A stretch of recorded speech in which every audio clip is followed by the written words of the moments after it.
hace en este ciclo de conferencias que hemos tenido a bien llamar Encuentro Científico Aeroespacial. Y es así porque nosotros como INAE también tenemos la labor de promover la actividad científica aeroespacial, integrando la Fuerza Aérea en el campo científico.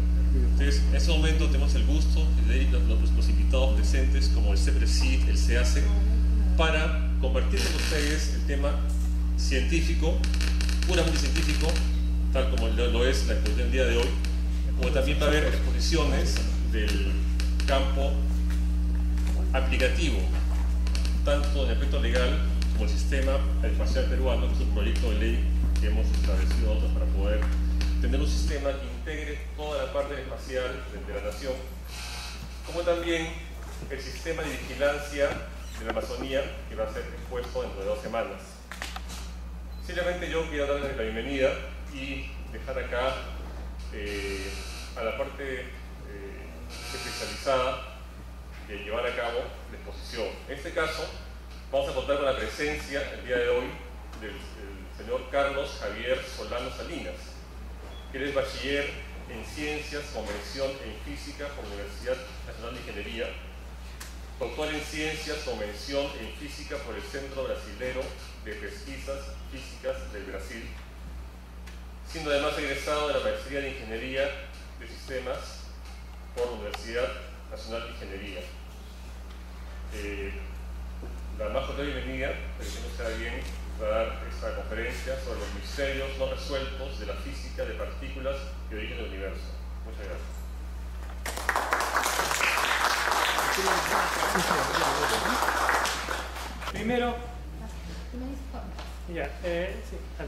Primero recordaríamos, esto parece un tema un poco esotérico comparado con la parte aeroespacial, pero en cierta forma indirectamente hay una relación. Bueno, el espacio obviamente, la parte aeroespacial, más tarde o más temprano va a estar relacionado con los satélites. Ya, dicho sea de paso, Perú ha iniciado la carrera en la búsqueda de los satélites, empezando con la UNI, tiene un pequeño proyecto de un microsatélite, todavía está en marcha, lo deben lanzar este año, pero también hay otros intentos en diferentes partes del Perú. Hay proyectos también de especies de observatorios de rayos cósmicos, la parte astrofísica, usando la parte satelital. Inclusive hay otros proyectos como el proyecto Lagos, en el que se trata de utilizar observatorios en montañas altas, digamos que en Puno, en Huancayo, colocarle especies de detectores que sirven como observatorios también de rayos cósmicos y hacerlo en coordinación con otros laboratorios en diferentes partes de Latinoamérica. Algo parecido se hace en otras partes del mundo. Pues bien, eso es por la búsqueda incesante de lo que hay más allá de lo que vemos. Dicho sea de paso, es lo que nos diferencia del animal. Es decir, yo le pregunto para los jóvenes del colegio, ¿no? ¿Qué diferencia un hombre del animal? Ahí me dice, el hombre es un ser más inteligente. Bueno, hay contraejemplos demasiado fuertes que no sabría decir. Hay animales que hacen cosas tan inteligentes y hay hombres que hacen cosas tan estúpidas que no. Ahora puede decir el amor, tampoco. Hay animales que logran defender a sus crías o a sus que se sacrifican por la manada, y hay muchos hombres que no lo harían en el menor de los casos. Pues bien, una diferencia bien palpable es de que en un animal en general, salvo que se muestre lo contrario, solo está preocupado por el presente. La inteligencia, con años de evolución, digamos, posiblemente, si no hubiera habido la extinción de los dinosaurios, posiblemente la especie más inteligente en cerebro habría sido un dinosaurio. Tenía un tamaño de cerebro más grande que el delfín, ya que el orangután y que el hombre en particular, en tamaño.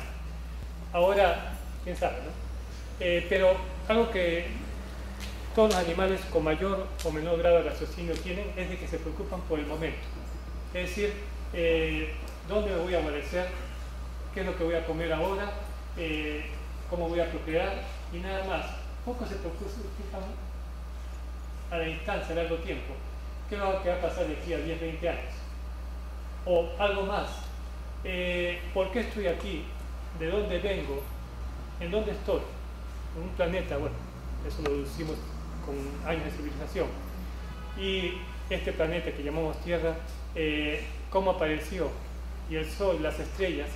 Es decir, ese preguntarse por qué más allá de las cosas, sin importar que eso no sirva ni para comer, ni para estar saludables, o para procrear, eso es algo instintivo en el hombre, esa curiosidad de más allá de las cosas inmediatas. Esa curiosidad es la que tiene un niño cuando pregunta por qué la bola rueda, por qué el cielo es azul, por qué sale el arco iris, por qué cae la lluvia. Son todas preguntas que la física puede responder con años de estudio. Pero el niño se lo pregunta, tiene una curiosidad innata. Esa curiosidad es la que mantienen en mayor o menor grado un poco los filósofos, la gente muy religiosa y sobre todo la gente de ciencia. Preguntarse el porqué de las cosas. Y en principio, sin preguntarse si eso servirá para tener una aplicación inmediata. Ahora hay mucho la costumbre acá de que todo tiene que terminar en una patente, un producto que voy a vender al extranjero, sin preocuparse todavía por lo que tenemos el mercado peruano, entre otras cosas, no quiero hacer propaganda, pero la ciencia en realidad, aunque muchas veces tiene aplicaciones, la ciencia se preocupa, trata de entender el porqué de las cosas. ¿Por qué el universo es la forma que tenemos? Eventualmente eso puede tener algunas aplicaciones directas o indirectas. Por ejemplo, el Internet nació en el CERN Suiza, vamos a hablar un poco de eso, un laboratorio más grande del mundo en física o en ciencias e ingeniería de cualquier área, y que sirvió para compartir una gran cantidad de datos. Bueno, en realidad según el CERN calculan que de cada dólar o euro invertido, el cuádruple retorna en forma indirecta a la industria, con los conocimientos adquiridos. Bien, acá voy a dar una idea indirecta de todo eso. Adelante. El siglo pasado, la primera mitad del siglo pasado, ya hubo dos revoluciones científicas enormes. Esto se trató cuando la gente de ciencias trató de extender las leyes conocidas más allá del rango de aplicación. Sí. Una de ellas fue de que si nos movemos a velocidades muy muy altas, a velocidades cercanas de la luz, encontramos dos cosas. Primero, que la velocidad de la luz es un límite, algo que no se sabía. Y segundo, que la luz es una forma de energía.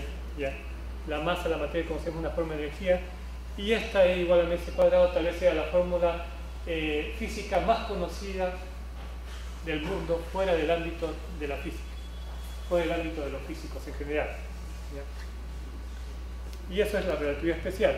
La relatividad general abarca la gravedad, indica más o menos que los campos gravitatorios se curvan cerca de unas masas muy grandes como la Tierra, el Sol o un agujero negro, por ejemplo. La otra gran revolución fue la mecánica cuántica. Es decir, nosotros no podemos distinguir con absoluta precisión la posición y el momento o la velocidad indirectamente, si se quiere, de un cuerpo. Es decir, con mayor precisión determinamos su posición, con menos precisión conocemos su momento, más por velocidad. Una analogía es si ustedes están manejando por la carretera con un carro, y si ustedes conocen absolutamente su velocidad, es que están completamente perdidos en posición. Aquí es más o menos la misma cosa. Esto era el estudio del microcosmos. Lo que nosotros conocemos en el mar, en la vida diaria, funciona bien con las leyes que teníamos, leyes de Newton, por ejemplo, en la mecánica, o en electricidad, en magnetismo. Pero en el microcosmos, para describir cosas aún muy pequeñas, hay cosas que no funcionan igual. Repito, no podemos tener precisión absoluta de posición y movimiento.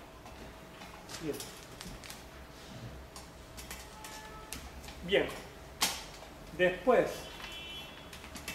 esto fue el origen, fines del siglo XIX aproximadamente. Se tenía casi toda la física conocida aceptada. Se conocía la mecánica clásica de Newton. Explicaba todo el movimiento mecánico, energía cinética más potencial. El electromagnetismo, las leyes de Maxwell habían unificado electricidad y magnetismo, ¿ya? Y se explicaba bastante bien. La termodinámica explicaba los gases. Cualquier otra cosa que aparecía en la física estaba perfectamente explicada por eso, y solo sería cuestión de estudiarlo un poco más y ya estaba todo. En la primera mitad del siglo pasado aparecieron algunos pequeños problemas experimentales que no se justificaban, no se explicaban bien. Y aunque la mayoría de los físicos aceptaban que eso se podía explicar, hubo unos que no, y desarrollaron la mecánica cuántica con una nueva explicación. Pero aún al desarrollar eso, la electricidad y el magnetismo quedaba desligada de la mecánica cuántica. Se pudo unificar con la relatividad especial, estaba incluido en su desarrollo, pero no con la mecánica cuántica. Es en esta parte, ¿ya?, que por ejemplo Feynman, Tomonaga y compañía consiguen unificar lo que se llama campos clásicos. La electrodinámica es la teoría clásica de campos electromagnéticos, electricidad y magnetismo. Esto fue unificado con la mecánica cuántica en algo conocido como electrodinámica cuántica. Bueno, sin querer darles muchos detalles, eso consiguió explicar de que se produjeran partículas. En las teorías anteriores, yo tenía una partícula, un cuerpo se movía, tenías energía cinética, energía potencial, y con eso explicábamos todo, pero no creábamos las partículas. Con los nuevos descubrimientos se encontró que se creaban partículas. Por ejemplo, los experimentos, ¿ya?, chocábamos dos partículas con mucha energía, se producían nuevas partículas, ya, mucho más de lo que se había creado inicialmente, eso en aceleradores. Entonces, ¿cómo explicar eso? Una teoría explicó, por ejemplo, que se podían crear un electrón y su antipartícula, un positrón, y se podían aniquilar, se podían crear fotones, que son las ondas electromagnéticas en paquetes de energía. Esa teoría cuántica de campos es lo que comenzó aquí. Primero con la electrodinámica cuántica y después con las otras teorías cuánticas de campos. Se encontró que había otras fuerzas. Aparte de la gravitación, había el electromagnetismo, había la interacción débil y la interacción fuerte. Que más o menos, sin tratar de complicar la cosa, dentro del átomo tenemos un núcleo y dentro del núcleo tenemos protones y neutrones, que hay una fuerza nuclear que las mide entre ellos. Y dentro de esos protones y neutrones y dentro de esas partículas que tenía la fuerza, hay partículas más pequeñas que interactúan y intercambio de unos bosones que son los gluones. Entonces, eso es interacción fuerte. Bien, el siguiente. Eso está resumido aquí. Existen partículas, ¿ya?, como el átomo, por ejemplo, está compuesto de un núcleo positivo y electrones negativos alrededor.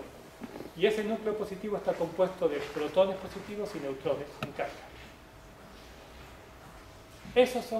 El núcleo es una partícula compuesta como estructura, compuesta de protones y neutrones.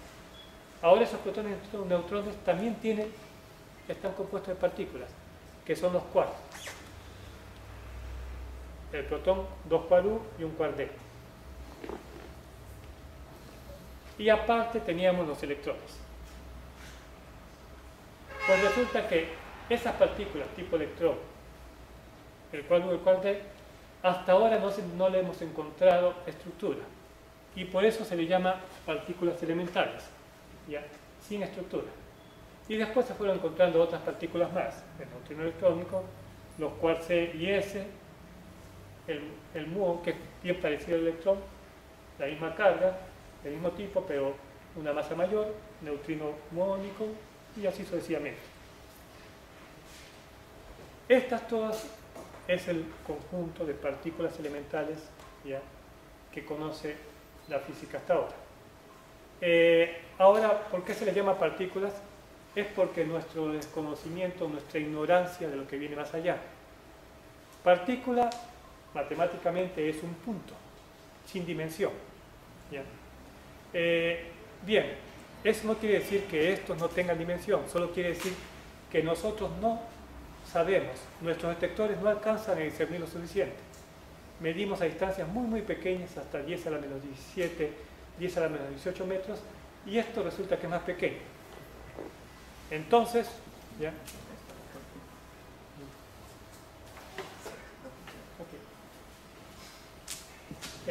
Entonces, como no conocemos más ahí, pero sabemos que tienen cosas, decimos, estos van a ser puntos con propiedades. Es decir, el electrón, por ejemplo, que es la partícula más conocida de la historia, se descubrió a fines del siglo XIX y hasta ahora no la entendemos del todo. Es, para efectos de nuestra teoría, es un punto que tiene una propiedad: masa, carga, ¿ya? Momento magnético, número electrónico y así sucesivamente. Una partícula con varias propiedades, y todas estas son partículas con propiedades en nuestra teoría. Lo que repito, no significa que sea así, significa que nosotros experimentalmente no podemos distinguir más allá y reflejamos nuestra ignorancia colocando la teoría como partículas. Pero solo con esos puntos con propiedades se ha conseguido desarrollar la teoría más completa que tenemos hasta ahora. Y bien, estas partículas pueden interactuar entre sí, agruparse, repelerse de diferentes formas, y la interacción es mediada por algo que llamamos cargadores de fuerza, bosones intermediarios, si se quiere. Por ejemplo, un electrón con otro electrón se van a repeler, pero esa acción a distancia está mediada por los fotones, los fotones electromagnéticos. Algo parecido va a pasar entre estos. Ustedes, por ejemplo, cuando están dentro del protón, ya se mantienen juntos, mediados por el intercambio de estas partículas llamadas gluones. Algo parecido sucede en interacción débil, que me está figurando acá, con intercambio de estos bosones intermediarios, el W más menos y Z0.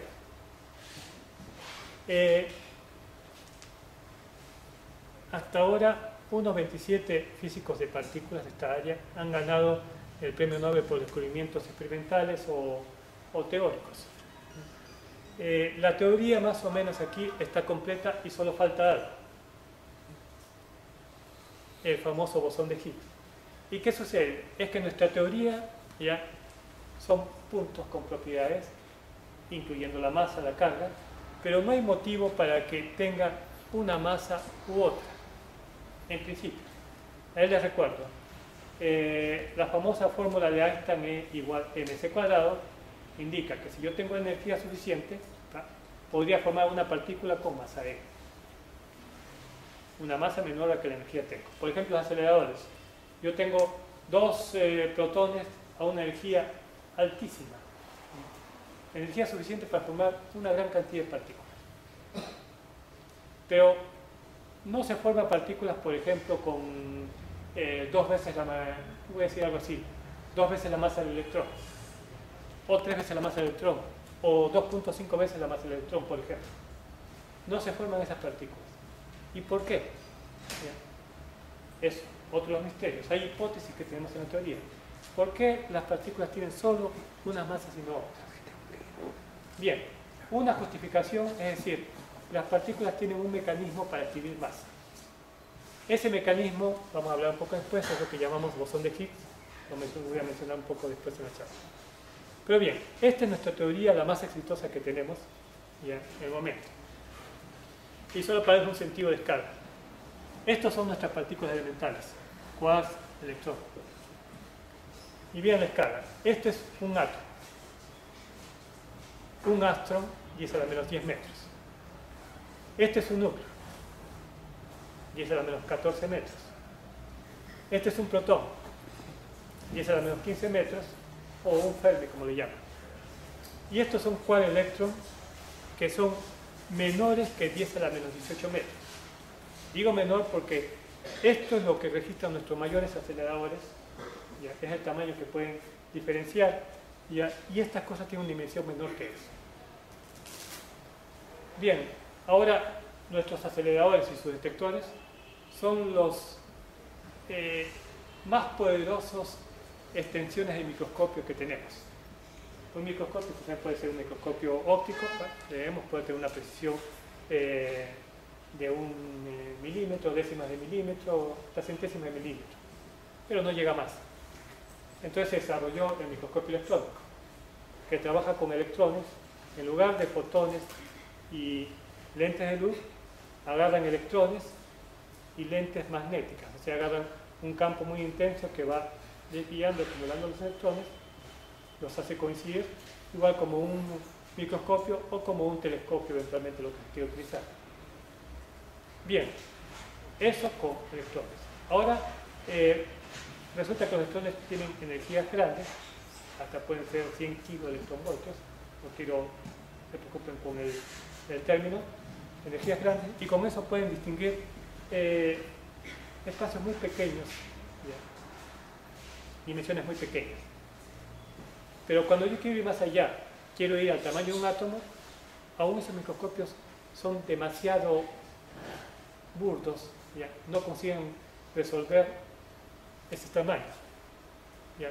Los mejores están por 10 a la menos 8 metros, aproximadamente unos 10 nanómetros son los mejores, ¿ya? En general no llegamos a estas dimensiones, pero cuando los bombardeamos con partículas de muy alta energía, digamos que del orden de unos 100.000 electronvoltios, solo para que les explique, un electronvoltio ya es la energía que adquiere un electrón cuando yo lo coloco a una diferencia potencial de 1 voltio. Recuerden, esa energía trivial es un electronvoltio. Bueno, seguramente eso no les dice nada. Bien, traducido, digamos que si yo agarro un material y lo caliento y emite luz, esos fotones de luz tienen un orden de energía del orden de electronvoltios. O sea, esa luz que tenemos aquí, esos fotones de luz, son energías del orden de electronvoltios. Bueno, tampoco les dice nada. Veámoslo así. La energía del Sol, ¿ya? La temperatura, 1000, 2000, 5000, 10.000 grados centígrados, ese es el orden visible. 5000 grados Kelvin más menos unos 1000 es en el orden de la temperatura para ver los fotones visibles. Es decir, cuando ustedes pueden calentar algo a la temperatura interna. Ese es el orden de energía de cada partícula, cada fotón individual que tiene. O sea, una gran energía de luz que sale de algo muy caliente que equivale a una temperatura del orden de miles de grados centígrados. Así importante.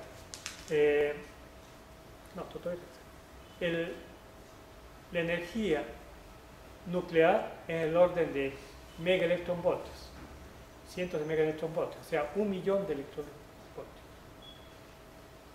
Es de este orden, energía atómica y nuclear.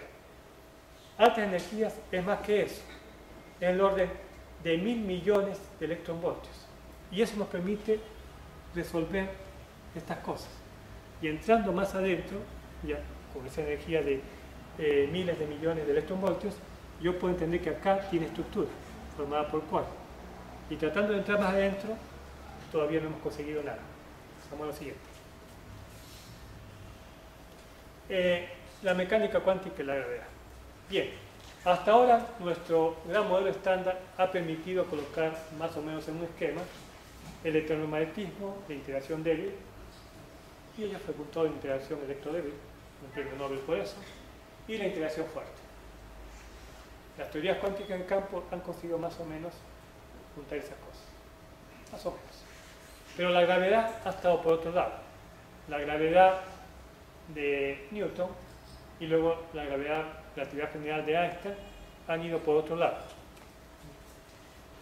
La mecánica cuántica y la gravedad todavía no se han juntado, a pesar de que los físicos intuyen que cerca de los agujeros negros, donde hay una gravedad tan extrema, ahí puede haber indicios de una cuantización del campo gravitacional, y podría ser un enlace entre la cuántica y la gravedad.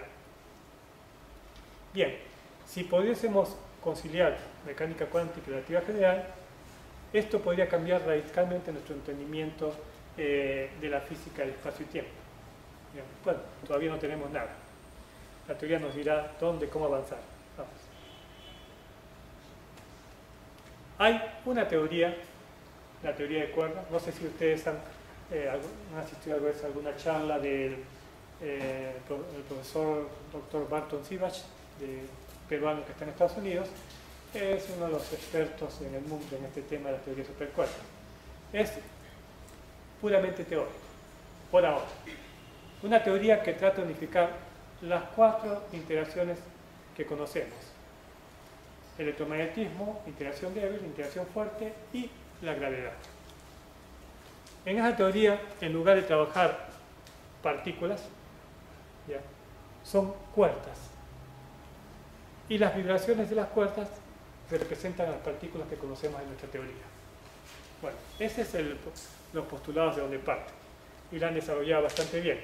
Entonces nosotros recuerden que teníamos el sólido lleno por una cadena de átomos, los átomos a su vez por núcleos y electrón, el núcleo formado por protones y neutrones que son nucleones, cada núcleo formado por quarks, ¿ya? Cada cual es una partícula elemental en nuestra teoría del modelo estándar. En esa teoría, cada partícula es una vibración de esta cuerda que forma las partículas que conocemos. Esa es la teoría bastante bien desarrollada, solo que tiene algunos problemas. Requiere por lo menos 10 dimensiones espaciales. Y eso nos complica la vida, pero no tanto así. Entonces, acá algunos de los misterios, las grandes preguntas que aún están por resolverse en la física de partículas. A pesar de ser la teoría tal vez más exitosa, más desarrollada, quizás en los más grandes éxitos de la teoría en el siglo pasado, hay muchas preguntas pendientes. Vamos a ir una por una. ¿Por qué la gravedad es tan débil? Vamos a explicar a qué me refiero. Hay dimensiones extras, ¿qué es la materia oscura? La naturaleza supersimétrica, ¿qué es la energía oscura? ¿Por qué nuestro universo es de materia y no de antimateria? ¿De dónde viene la masa de los neutrinos? ¿Y qué causa el misterioso campo de Higgs? Bien, ¿por qué la gravedad es tan débil? A algunos les puede parecer esa pregunta un poco tonta, si siendo la gravedad lo que más sentimos. Bueno, la gravedad es lo que más sentimos porque es una interacción aditiva. En el sentido, existe solo gravedad en un sentido, positivo, positivo si lo quieren, solo va sumando, sumando, sumando. A diferencia de las otras interacciones que tienen positiva y negativa en el caso electromagnético, y igual en los otros lados, entonces se suman, se restan, y lo que vemos es un delicado equilibrio bastante neutro. El cuerpo humano es neutro, hasta donde conocemos, pero si separásemos toda la carga positiva en este lado y la carga negativa en este lado, el campo electromagnético sería tan grande que podríamos destruir casi todo en kilómetros a la redonda. Es una cantidad gigantesca. Bien, tal vez no les quede claro, pero pongámoslo así, para que a ver si lo entienden un poco más. Un átomo está compuesto de un núcleo positivo y una nube de electrones. Un gran espacio vacío. Veámoslo. Si ese núcleo fuera del tamaño de mi puño, el núcleo positivo, los átomos que estarían girando, el átomo más cercano estaría a unos 10 kilómetros de distancia. O sea, hay un vacío de materia gigantesco en medio. Solo se mantiene unido y fuerte por las interacciones electromagnéticas que hay entre ellos. El electrón negativo con el núcleo positivo. O sea, solo la interacción electromagnética lo tiene fuerte. Si yo lo trato de chancar, no pasa nada. Si le coloco 10 átomos encima, no pasa nada. 1 millón de átomos, 1000 millones, 100.000 millones, no pasa nada. Le coloco 1 kilo de materia sobre el átomo. 1 kilo de materia, recuerden que es un número gigantesco. 10 a la 23 átomos en una mol. Bueno, no podemos ni imaginar lo que significa ese número, pero aceptemos que es algo gigantesco. Se lo coloco sobre un único átomo y al átomo no le pasa nada. Continúa así. Un gran espacio vacío y no podemos chancar. Le coloco 1 tonelada, 1000 toneladas más. Lo traemos a Atlas y le colocamos toda la Tierra encima del átomo y no le pasa nada. Necesito una materia casi del tamaño del Sol para recién poder quebrar un átomo. Es decir, ese átomo tan pequeñito, esa fuerza electromagnética que tienen estos dos a esa distancia, es mayor que la fuerza gravitatoria de la Tierra, por ejemplo. Es una cosa gigantesca. Es como 40 órdenes de magnitud, ¿ya?, con relación a la fuerza gravitatoria con relación a la fuerza electromagnética a la misma distancia. Obviamente a esta distancia no se va a notar, pero a esa distancia ambas se notan y es absolutamente superior. Y las otras interacciones también están por ahí. La interacción fuerte es mayor que la electromagnética y la débil un poquito menor.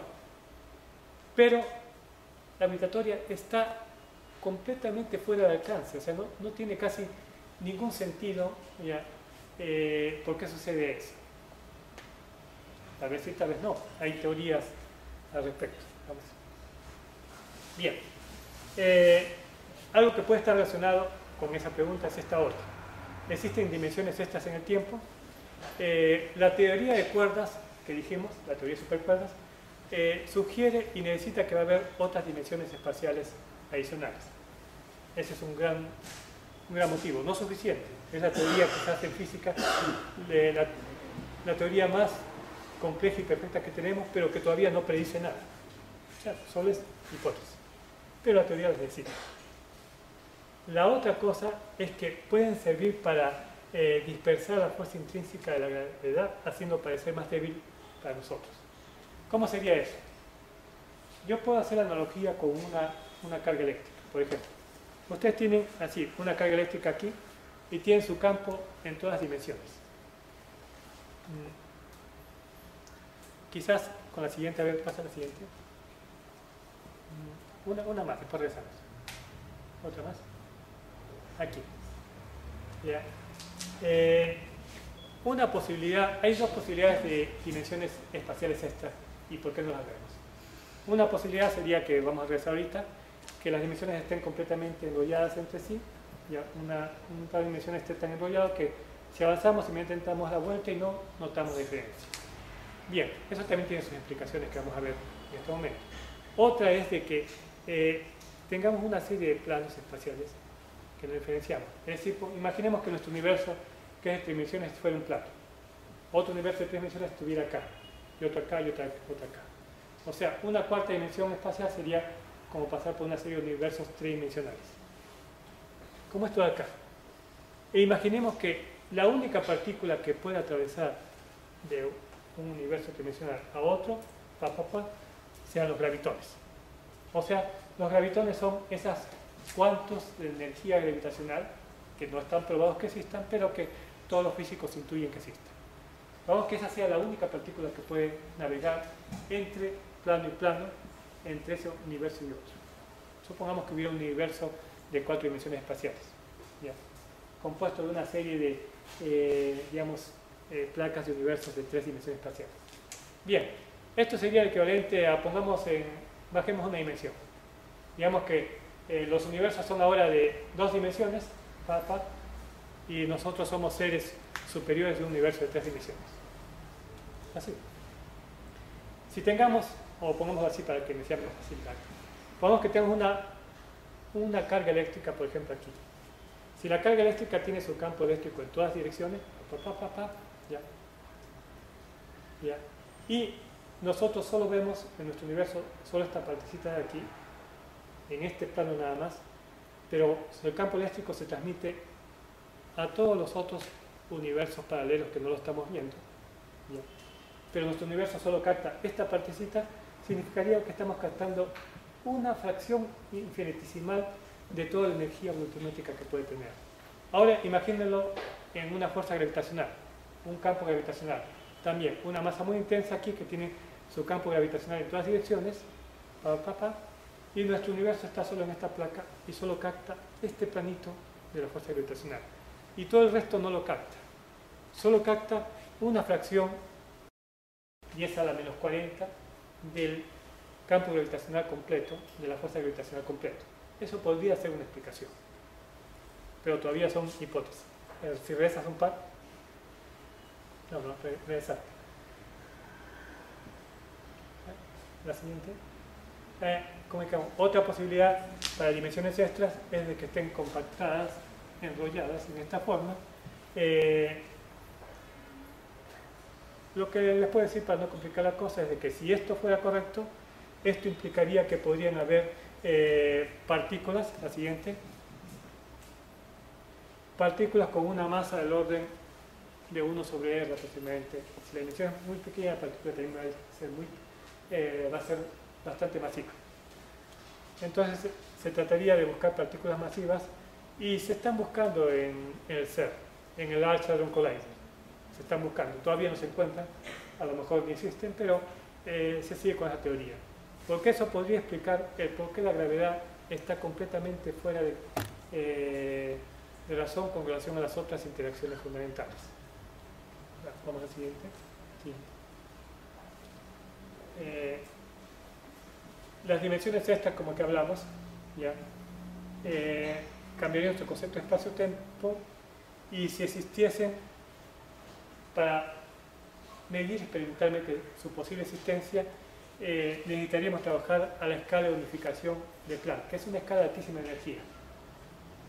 Pero en la escala de unificación de Planck es cuando todas las interacciones electromagnética, débil, fuerte y gravitacional se unifican.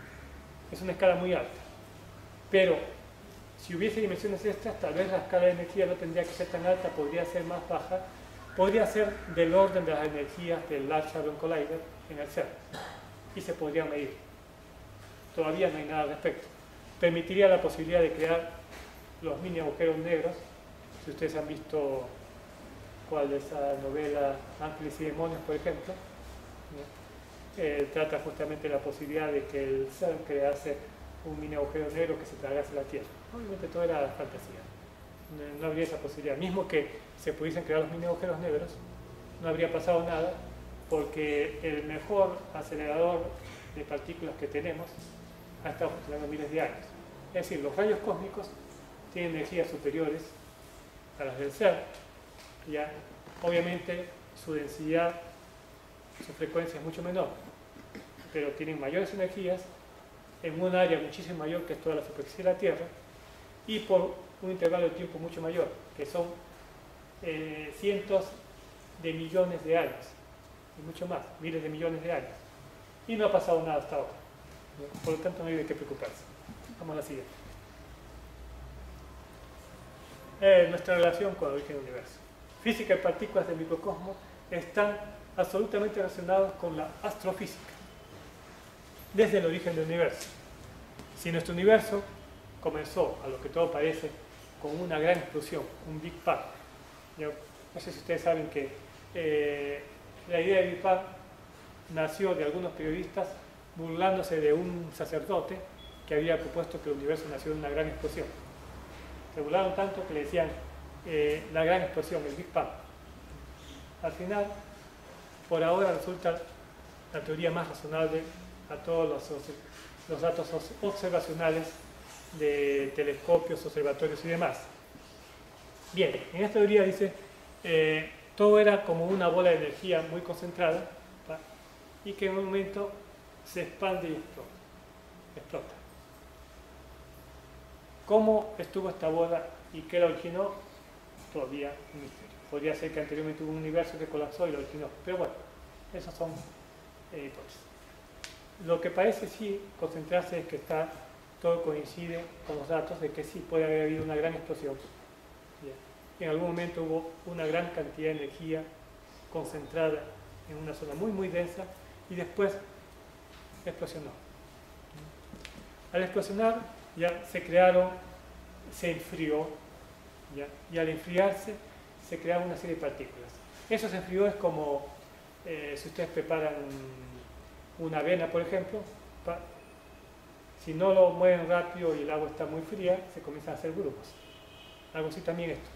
¿Ya? Era como una sopa de energía, al expandirse y enfriarse se comienzan a hacer como grumos, se van formando las partículas. Se crean, se destruyen, y poco a poco se van formando partículas más compuestas, tipo protones, y después los átomos y demás, y se forma el universo entero, en diferentes grados de la evolución del tiempo, hasta nuestra época actual. Bien, la composición de nuestro universo. Observando telescopios ven la luz, observatorios que ven los rayos X, rayos gamma, protones, iones, etcétera, una serie de partículas. Se encuentra que la composición de nuestro universo contiene una buena cantidad de neutrinos, la partícula que vamos a hablar, 0.3%, estrellas 0.5%, iones de hidrógeno, protones, de helio, partículas alfa, ya 4%, y algunas cosas que vamos a ver, materia oscura y energía oscura, 23-72%. Bueno, ¿eso qué nos dice?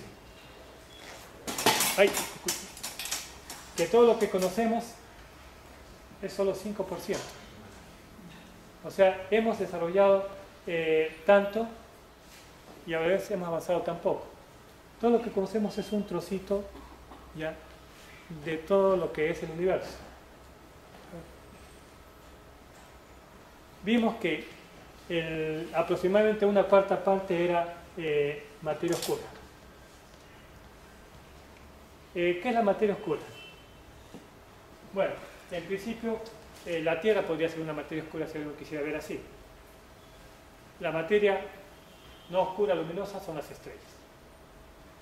Obviamente, si alguien dice que nuestro sistema solar, la masa de nuestro sistema solar es la masa del Sol, se equivocaría en menos del 1%, porque todos los planetas juntos no forman el 1% de la masa del Sol. Es un error razonable. Entonces, calcular la masa de una galaxia contando las estrellas que está bastante razonable. La mayor cantidad de la masa está concentrada en las estrellas y no en los planetas. Pero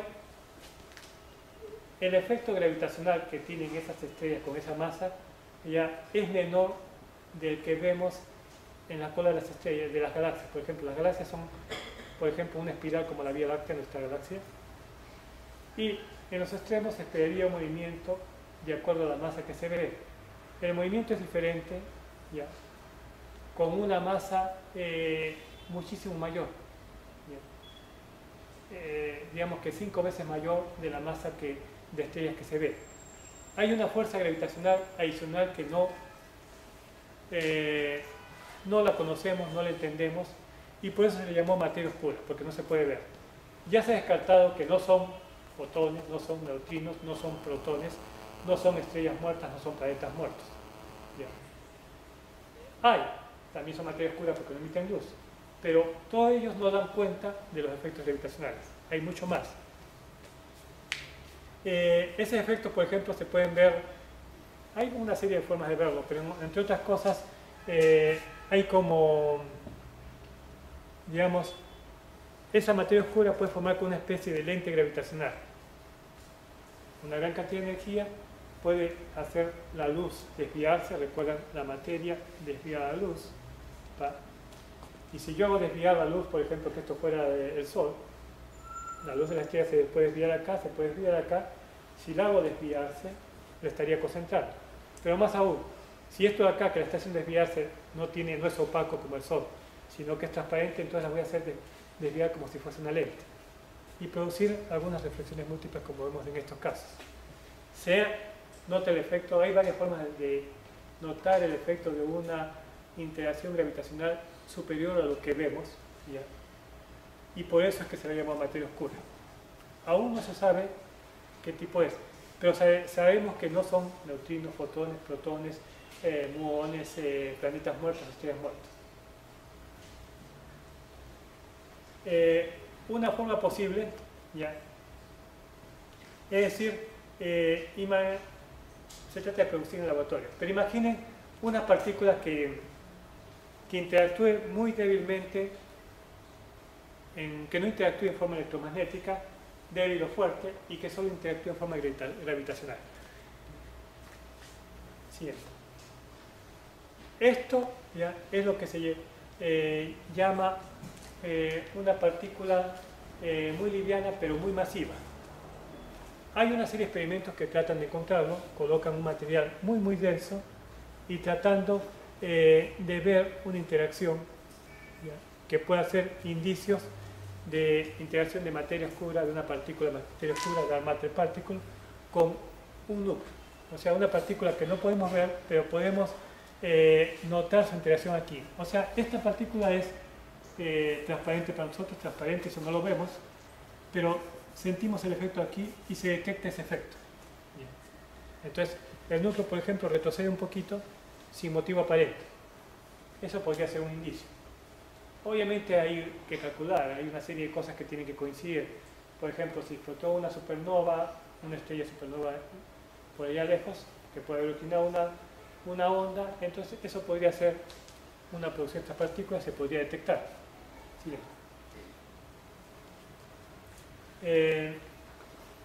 Supersimetría.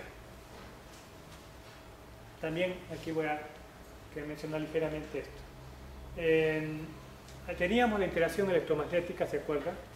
Que al unificar con la teoría cuántica de campos dio la teoría de la QED, Quantum Electrodinámica o Electrodinámica Cuántica en español. ¿Ya? Eso después en el 78 unos teóricos, Glashow, Weimer, Salam, propusieron un modelo donde unificaba la teoría electromagnética cuántica de campos con la interacción débil. Y eso dio origen a la teoría electrodébil.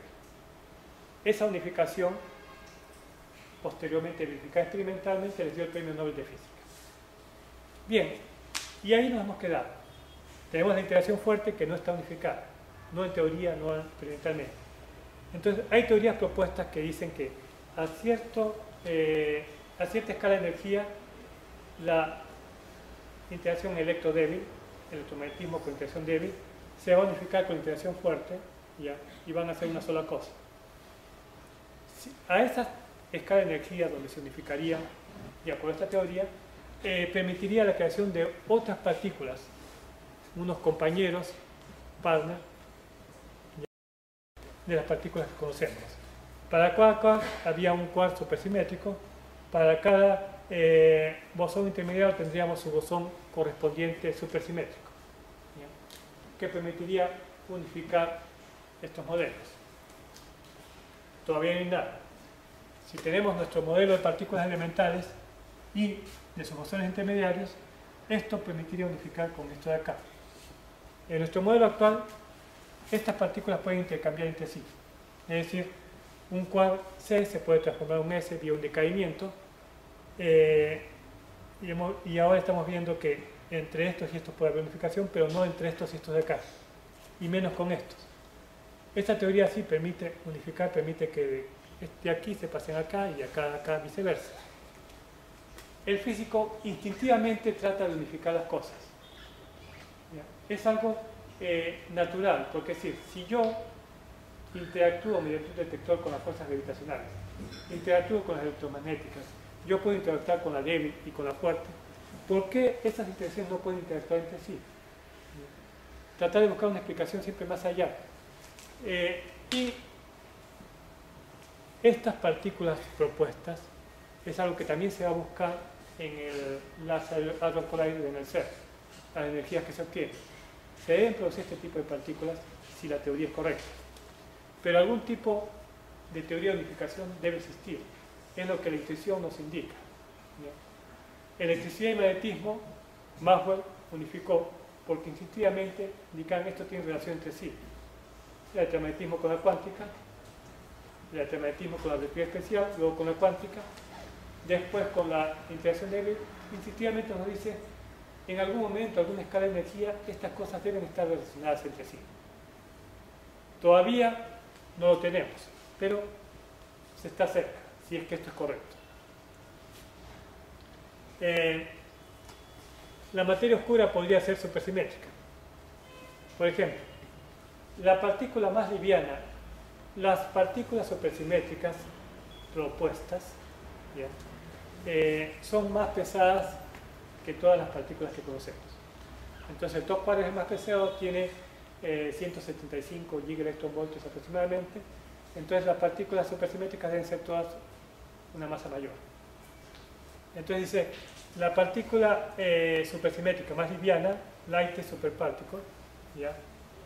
Que no interactuase, por ejemplo, que fuese neutra, interactúa electromagnéticamente, neutra de color, por lo tanto no interactúa fuerte, y tampoco débil, esa partícula solo interactúa gravitacionalmente y es estable. O sea, si el modelo supersimétrico es correcto, sus partículas más livianas son las más estables, así como el electrón y el protón, y las más pesadas son más inestables y terminan decayendo las más livianas, con nuestra teoría que conocemos. El protón, neutrón y los quarks D y el electrón son los más estables, y cualquier otra partícula que se produzca va a decaer y al final terminar en ellos. Acá también sería, en la supersimétrica habría partículas muy pesadas que no duran mucho tiempo y cuando decaen van a decaer las más livianas. La partícula más liviana es más pesada que cualquiera que conocemos en esa teoría. Entonces esta podría ser un candidato ideal para materia oscura. Podría estar abarcado todo el universo, no lo vemos, no interactuamos con él, pero su efecto en una cantidad muy grande ya es detectable. Una partícula así, su efecto gravitacional obviamente es mínimo, pero una gran cantidad produce un efecto sensible, ¿ya?, que no lo podemos ver visualmente, pero sí podemos ver sus efectos gravitacionales.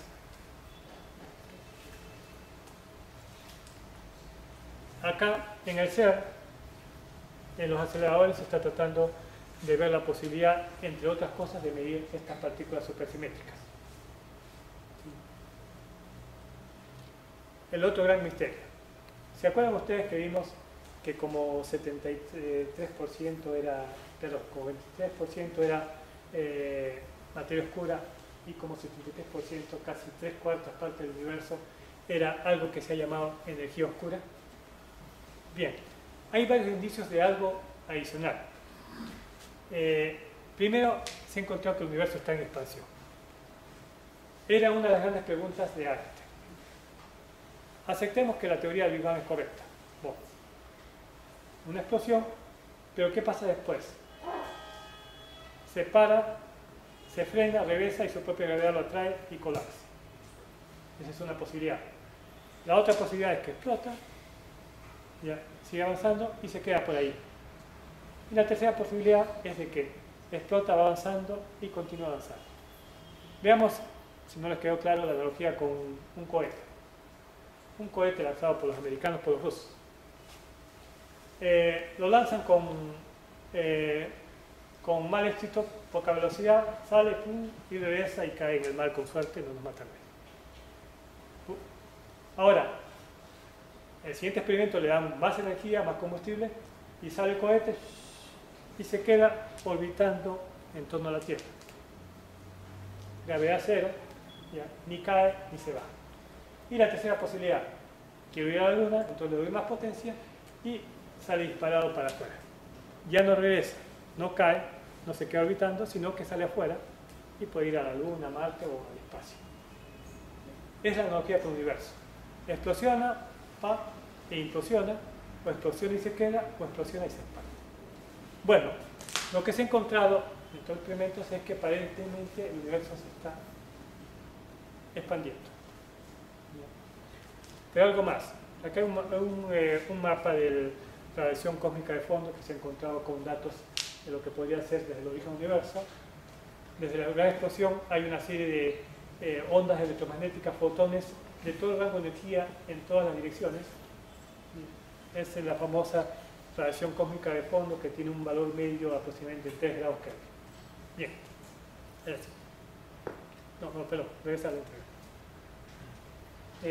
No está acá, pero les voy a mencionar, me faltó ahí una fotografía que mostrarles. Como les decía, se encontró que el universo está expandiendo. Cuando las estrellas o galaxias están muy lejanas, tenemos algo que se llama efecto Doppler óptico, que si la estrella se está alejando, ya la vemos con un color, el rojo, y se está acercando con el azul. Es un efecto Doppler. O sea, el efecto Doppler más o menos quiere decir así: si yo tengo una onda de sonido con una longitud de onda, cuando esto se acerca, digamos que el rebote aquí, esto se acerca, es como si su onda se acortase, y al acortarse la onda es más agudo en sonido. Y cuando se aleja, la longitud de onda es como si fuera más larga y sería más grave en sonido. Bien, eso en fotones visibles sería algo así. Si se está acercando, es como si la longitud de onda fuese más corta para el azul. Si está alejando, su longitud de onda es más larga hacia el rojo, onda visible. El rojo, longitud de onda más larga, y el azul, longitud de onda más corta. Bien, con ese tipo de medidas se encuentran que la mayor cantidad de galaxias se están alejando, lo cual indica que nuestro universo está expandiendo. Pero después de años de medición encontraron algo portentoso. No solo se están alejando, sino que cada vez se alejan con más velocidad. Y eso no tiene ninguna explicación.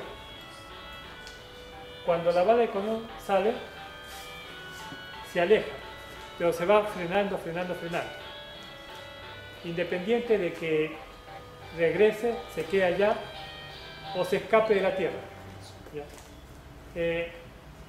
Pero no puede ir aumentando la velocidad, porque la única interacción que tiene es con la gravedad de la Tierra. Y lo mismo sería con el universo. Pero acá se ha encontrado que no solo se está expandiendo, sino cada vez se expande a mayor velocidad. Hay una energía completamente desconocida que lo está expandiendo más y más rápido. Eso no tiene ninguna explicación conocida. Hay algunas hipótesis que podrían cambiar la constante del universo, constante gravitacional, pero no nada.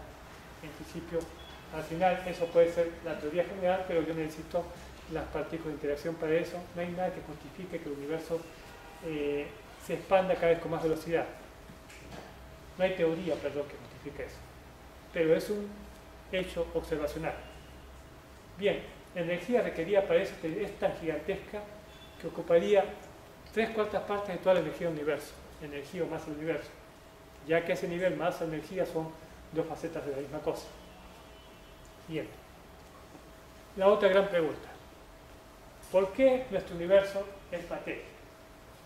Bien, si vemos desde hace más de 50 años, se realizamos experimentos en física de partículas en aceleradores, se aceleran las partículas a gran velocidad, se las hace chocar a casi la velocidad de la luz y se producen con tanta energía partículas antipartículas.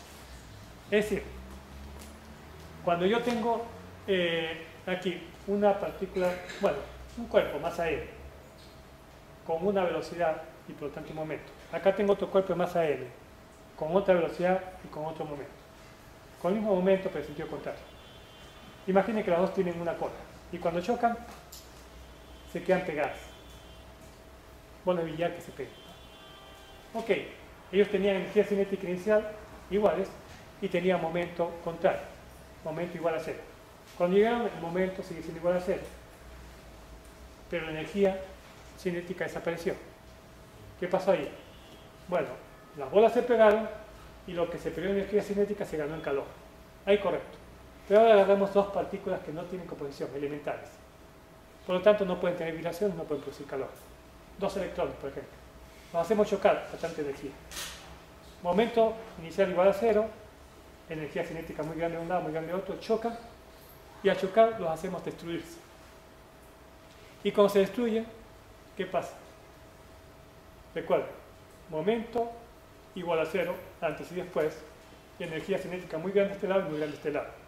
¿Qué pasó con la energía? Esa energía se transformó en nuevas partículas vía la ley de Einstein, E igual a mc cuadrado, más energía cinética. ¿Ya? Eso es lo que se produce. Y cuando se producen los aceleradores, se produce la misma cantidad, se crea la misma cantidad de partículas que de antipartículas.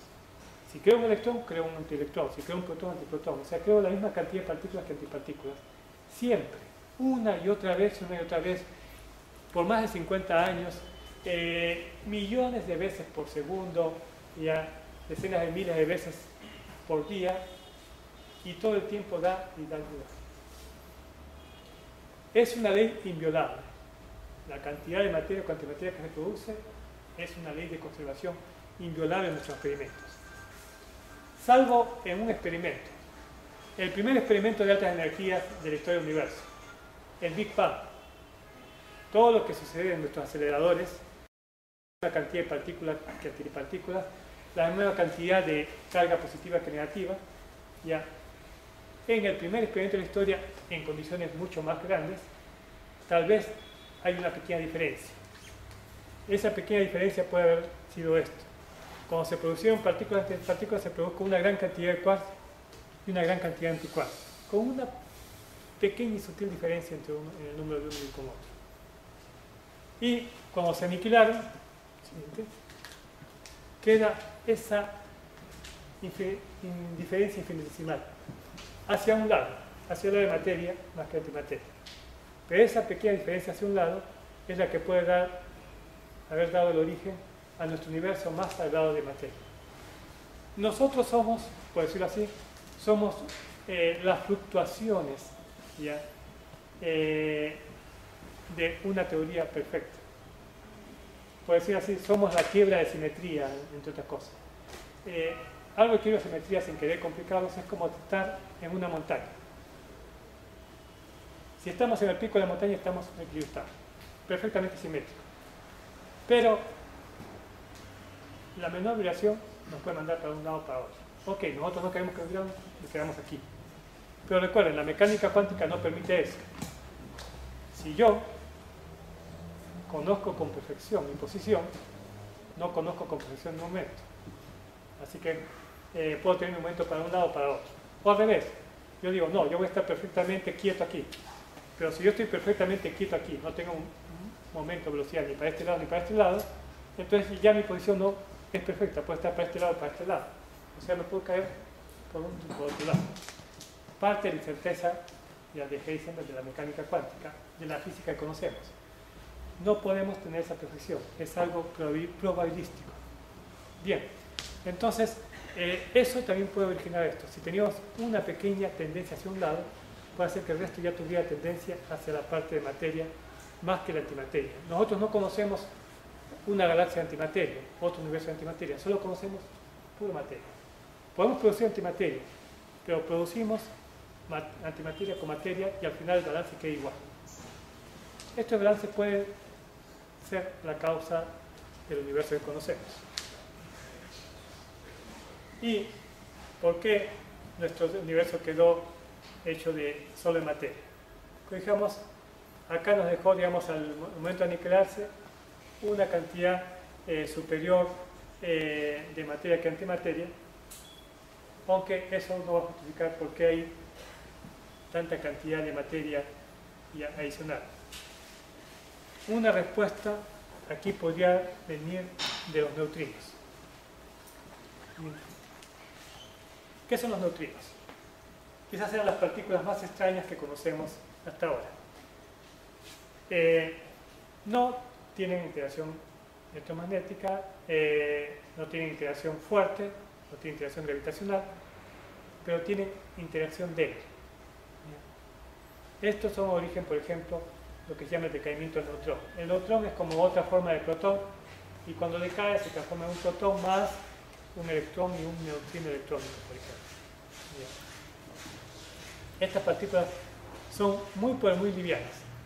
Por muchos años, por 50 años, se creyó que no tenían masa. Ahora ya, los experimentos ya han mostrado que sí tienen algo de masa. La materia es casi transparente a ellos. Como no interactúan en forma electromagnética, electromagnética, fuerte, gravitacional, casi no interactúan. La interacción débil es muy pequeña. Entonces casi no interactúan. Pueden atravesarnos por completo, pueden atravesar la Tierra entera y no pasa nada. Pueden atravesar el Sol entero ya sin interactuar. Inclusive hay neutrinos que son del origen del Big Bang, que han atravesado el universo entero y todavía no interactúan. El asunto es que como es una cantidad tan gigantesca, basta que algunos pocos interactúen para que nosotros tengamos alguna noción de su existencia. Aproximadamente de neutrinos del Sol son trillones, ¿ya? Miles de millones por segundo. Neutrinos del Big Bang son como 10 millones que nos atraviesan cada segundo, ¿ya? Cada uno de nosotros. Estos nos permiten dar una radiografía del Sol, por ejemplo, porque pueden penetrar dentro del Sol y los podemos detectar. El Sol los produce y pueden atravesar toda su curiosa y los podemos detectar sin que hayan sido alterados. Decía Richard Feynman, uno de los más grandes físicos de la historia, que el neutrino es una partícula que hace absolutamente nada. Digamos, para los que son pares, Un buen prototipo de eso podría ser Suyama, ¿no? No sé si es. Bien, aquí fue en el Super Kamiokando, un detector en Japón, ya, que con una piscina de agua pesada saca un criterio y con una bóveda, una semifera lleno de ¿cómo se llama esto? Fotodetectores, ya, detecta cualquier posible interacción. Una interacción acá se va a traducir al menos una señal que va a dar una señal de luz para en esa dirección y más o menos se va a tener la idea de la trayectoria de la partícula. Es una bóveda gigante, un elemento un experimento muy fino. Bien, ellos dos en el 2002 recibieron el premio Nobel de Física, Davis y Kojima.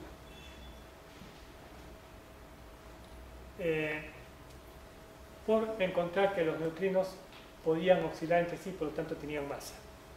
Ya, antes se pensaba que los neutrinos tenían masa y su experimento dio dos consecuencias, que un neutrino, por ejemplo, muónico se podía transformar en un neutrino electrónico o tauónico. Ya, con el tiempo, viajando, podían estar más o menos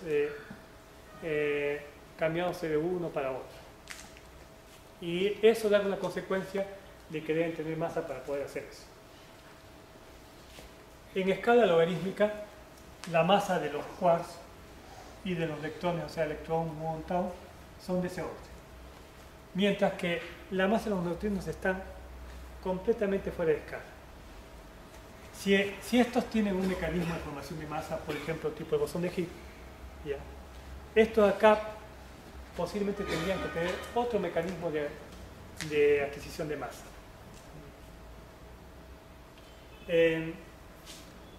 Esa masa dice, ¿por qué esa masa puede ser mucho menor que cualquier otra masa? ¿Ya? Ese es un misterio. La lógica que el físico ve es, esto tiene una razón, puede estar relacionado entre sí, y esto de acá, ahí hay una pregunta. Las interacciones, interacción fuerte, débil, electromagnética, y la gravitacional está por acá. Ahí hay una pregunta. ¿Por qué esos cambios, que estos varían uno un poco con respecto al otro, es razonable? Que esto esté fuera de orden de magnitud, alguna cosa hay acá, ahí. Eso también. Esto es razonable. Deben tener un mismo mecanismo de formación. Pero esto no. Eso está fuera de orden de magnitud. No sé, siguiente. ¿Cómo expresamos un neutrino? Un neutrino al huevo. Pero ¿cómo pesan una bala de una pistola disparada en el aire? Bueno, este es aún más complicado, porque uno pesar una bala, pues, la puedo colocar por mi interacción, hay varias formas de medirlas y yo puedo calcular su masa. Pero acá, no, neutrinos que no tienen masa, si la tienen casi nada. ¿Ya? Una forma es el Fermilab, por ejemplo. El Fermilab está por acá. Nuestra universidad y la Católica, ambas universidades, tenemos una colaboración, un experimento de neutrinos llamado Minerva, en el Fermilab, que está junto a este experimento MINUS, que les voy a relatar. Acá, casi cerca de lago Michigan, cerca de Chicago, está este laboratorio. Después del CERN es el laboratorio más grande en física de altas energías, partículas. Y acá hay como un cañón que produce una gran cantidad de neutrinos muónicos, dirigidos en esta dirección.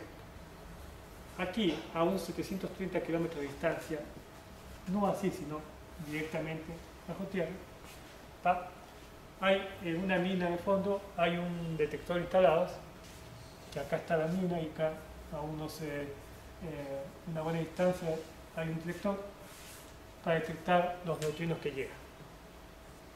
Bien, resulta que los neutrinos, si es que tienen masa, tienen la posibilidad de poder oscilar entre sí, es decir, una probabilidad de que sea un neutrino muónico, un neutrino tauónico, un neutrino electrónico. Esa posibilidad va variando con el tiempo, va variando con la energía inicial que partieron, con la distancia que han recorrido, ¿ya? Entonces, esos pueden, bueno, no es que viajen así, sino digo que la probabilidad de que sea un neutrino muónico puede aumentando, disminuyendo a medida que va con la distancia. Entonces, si lanzamos neutrinos muónicos y con la distancia una parte ha cambiado, eso es un indicio del cambio de sabor, o sea, cambio de tipo de neutrino y de que estos tienen masa. Y eso es lo que han hecho. El premio Nobel que se les dieron a esos físicos de neutrinos fue porque ellos midieron los neutrinos que venían del Sol, que se conocen bastante bien la física de ellos, y lo que venían era la tercera parte de lo que se esperaba. También los neutrinos de rayos cósmicos, los neutrinos del universo, que vienen por acá encima, eran el doble de los que vienen cruzando la Tierra. Entonces, esas cosas las analizaron y encontraron que esto de acá, los neutrinos van cambiando y a su tipo a medida que viajan de acuerdo a la distancia y de acuerdo a la energía que tenían. Y este experimento trata de medir eso con precisión. Bueno, acá les voy a pasar por qué esa masa es tan importante. En el modelo estándar eran sin masa, no tenían masa. Después una extensión del modelo estándar indica que pueden tener una masa. Pero estos neutrinos tan livianos podrían haber adquirido su masa de neutrinos muy masivos, muy masivos, en el origen del universo. También es una hipótesis no verificada.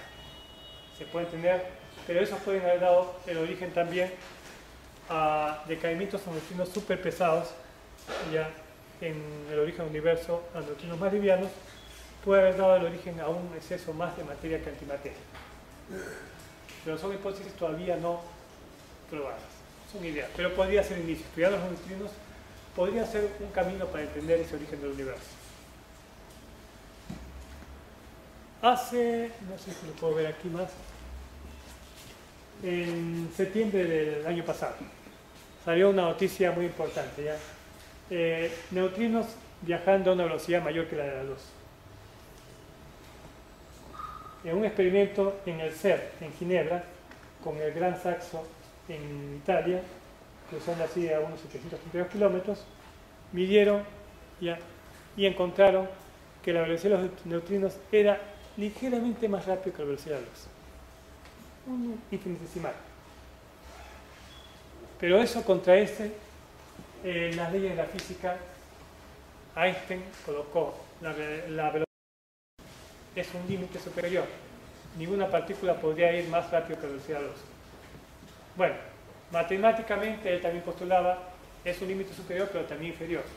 Si existiesen partículas que viajasen a una velocidad mayor que la de la luz, no podrían viajar más despacio que esa velocidad.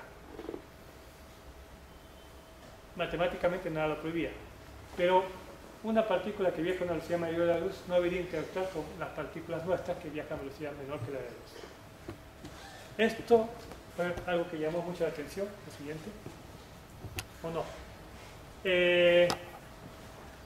Ese experimento, el ópera, que dio tanto que hablar, en marzo del 2012, septiembre del 2011, finales de marzo del 2012, después de hacer una serie de chequeos, análisis de un grupo muy serio, llegaron a ver que una pequeña conexión, en la escala GPS, una conexión que no estaba mal, si no estaba perfecta. Esa pequeña imperfección lo retrasó la señal en 70 nanosegundos.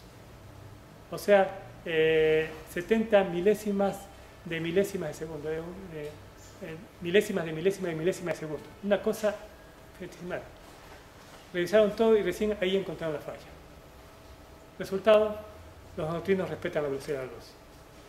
Resultado, el director de ese experimento renunció, realmente porque había dado un mal resultado. Tal vez algunos políticos deberían aprender eso cuando fallan las cosas, ¿no? Pero bien, siguiente. El bosón de Higgs, volviendo acá. Bien, recuerden que les dije que las partículas tenían una masa, el electrón, el muón otra, acá el protón otra y así sucesivamente. Pero yo no encontré ninguna partícula que tuviese 2 veces la masa del electrón, 2.5 veces la masa del electrón, 3.7 veces la masa del protón, a pesar de que la energía lo permitía. E igual a mc cuadrado, producimos energía en todo ese rango, pero solo se producen partículas con masas determinadas. ¿Por qué? Bueno, una explicación es de que esas partículas inicialmente eran campos, como el campo electromagnético, que al interactuar con un campo mayor que permea todo el espacio, todo el universo, ¿ya? Interactúan con él y chupan un poco su energía. Mientras mayor sea la interacción, captan más energía, captan más. ese misterioso campo es el que se llamaba campo de Higgs, ¿ya? Que permea todo el espacio. Y los otros campos, mientras más interactúen con ese campo de Higgs, adquieren más masa. O sea, el electrón interactúa poco, por eso adquiere una masa pequeña. El quark top interactúa mucho más fuerte, por eso adquiere una masa grande, 175 mil millones de electronvoltios. Bien, ya. Eso justificaría la forma de adquisición de masa. Solo que hasta ahora no se ha encontrado ese famoso bosón de Higgs. Las otras preguntas: ¿hay un campo de Higgs? ¿Hay 2? ¿Hay 5? Hay varias teorías, extensiones del modelo estándar que tratan de explicar. El modelo estándar predice un campo de Higgs, un bosón, un campo escalar. Mientras que otros modelos de extensiones predicen que podría haber 2, 3 o más. Bien. Se ha encontrado el bosón de Higgs, como indicó el profesor Montoya. Hace poco, ya, en el CERN han encontrado, bueno, no se ve bien, no importa, han encontrado rastros de lo que podría ser el bosón de Higgs, con una masa del orden de 125 o 126 gigaelectronvoltios, de ese orden. Todavía no está verificado. El 4 de julio, para los que quieran estar atentos, el CERN ha anunciado una gran conferencia de prensa donde va a indicar los avances de su posible descubierta. Extraoficialmente, hay dos experimentos, el ATLAS y el CMS, dos experimentos del CERN. El CERN tiene 4 grandes experimentos en su acelerador. El acelerador es el Large Hadron Collider, porque hace chocar protones con protones. Y acá coloco un gran experimento que es el ATLAS, otro el CMS, otro el LHCb y otro el ALICE. Bien, dos de los grandes experimentos, ATLAS y CMS, han encontrado indicios de lo que podría ser el bosón de Higgs.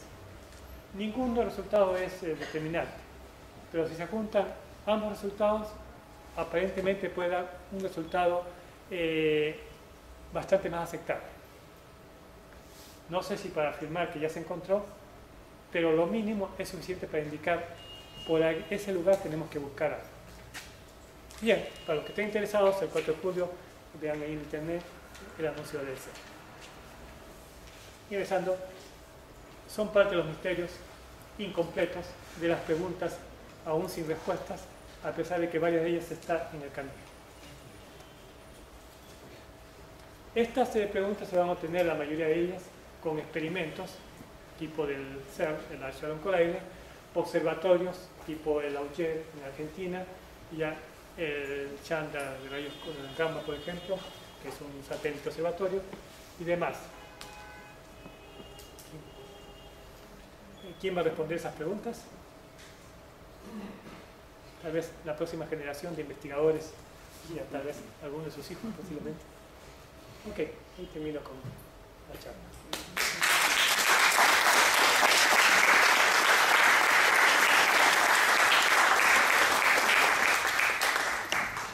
¿Algunas preguntas para grabarnos? Hubo un momento en que tú comentaste